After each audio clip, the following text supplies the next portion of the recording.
Hi, I'm Mitch Gallagher from Sweetwater. Welcome to another episode of Breaking the Audio Rules. Today, we're taking a look at using a small diaphragm condenser microphone to record vocals. This is one of those informal rules that many people abide by. Most of us just automatically reach for a large diaphragm mic when recording vocals. But is it really a rule you should avoid breaking? Or is it a rule just because large diaphragm microphones are what we always see in videos and photos? Let's take a closer look.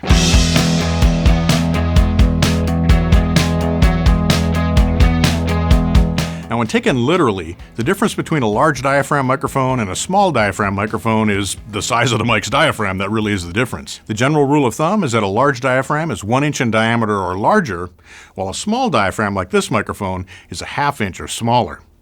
But there's more to it than that. Here's a brief overview. Now keep in mind that when I throw these points out there, we generally need to include the qualifier if all other things are equal. So be sure to add that on to all these statements so we can make equal comparisons between large and small diaphragm mics. So for example, if all things are equal, a small diaphragm microphone will generally be noisier than a large diaphragm mic. In fact, this is one reason why large diaphragms were developed early on before small diaphragm mics. The larger surface area with a large diaphragm meant more output, so the signal-to-noise with early tube electronics was better. When lower noise circuits and components were developed in the 1950s and 1960s, it became more practical to use small diaphragms. But even today, in general, a large diaphragm microphone will have less self-noise than a small diaphragm mic. But from a purely technical standpoint, believe it or not, that's about the only technical advantage a large diaphragm mic has over a small diaphragm microphone. A small diaphragm microphone will have better transient response, extended high-frequency response, and a more consistent polar pattern response over its frequency range than a large diaphragm microphone. So okay, from those viewpoints, a small diaphragm mic is technically superior to a large diaphragm microphone. When we look at things from a sonic standpoint, which is really what matters, is this still true? In fact, the reality is that it's those areas where a large diaphragm microphone lags behind a small diaphragm microphone technically that give it some of the pleasant sound shaping characteristics that we all enjoy, especially on vocals. For example, the less consistent polar pattern over the frequency range means the polar pattern is more forgiving in the low frequencies, which helps to control proximity effect, and it can still sound great even if the singer moves around a little bit while recording. So to sum it up, or describe it in a phrase, a great large diaphragm microphone can sound larger than life on a vocalist. A small diaphragm mic, on the other hand, can often be described as sounding pure, natural, and accurate with lots of detail. It picks up that detail because the smaller diaphragm has less mass, but at the same time, the smaller size generally means that a small diaphragm mic will be able to handle higher sound pressure levels than a large diaphragm microphone. For example, a small diaphragm mic can work great up close on a snare drum. And contrary to what might seem like common sense, small diaphragm mics generally have great low frequency response. You'd think the larger diaphragm would do better there. This is why you'll often see a small diaphragm microphone used up close on an upright bass, for example. We also often see small diaphragm microphones used on acoustic piano, acoustic guitar, orchestra, for all sorts of classical and acoustic recordings, and so on. And it's for that pure, natural, detailed presentation and ability to accurately cover a wide frequency range that they provide. But what about on vocals?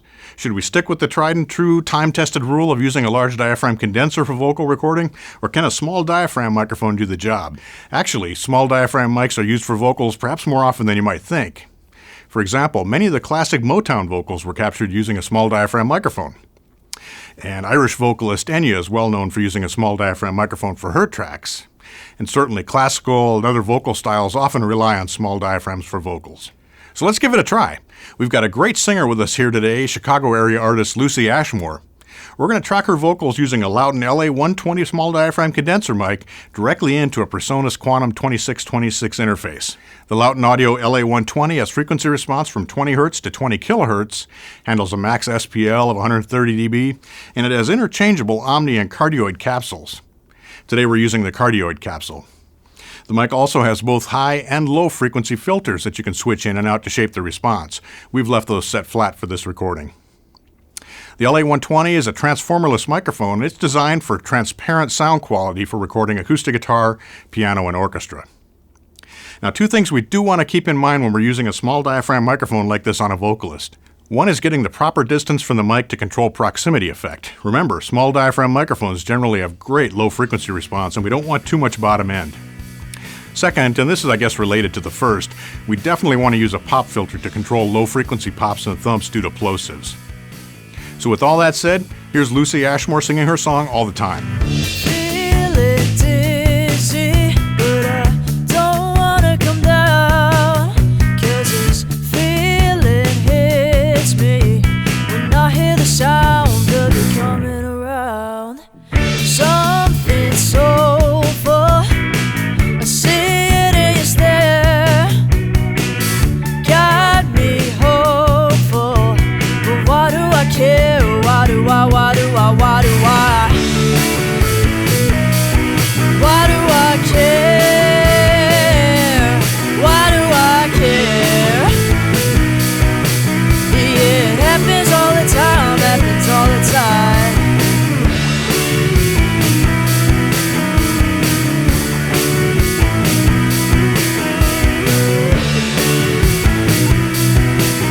Yeah, it happens all the time, happens all the time.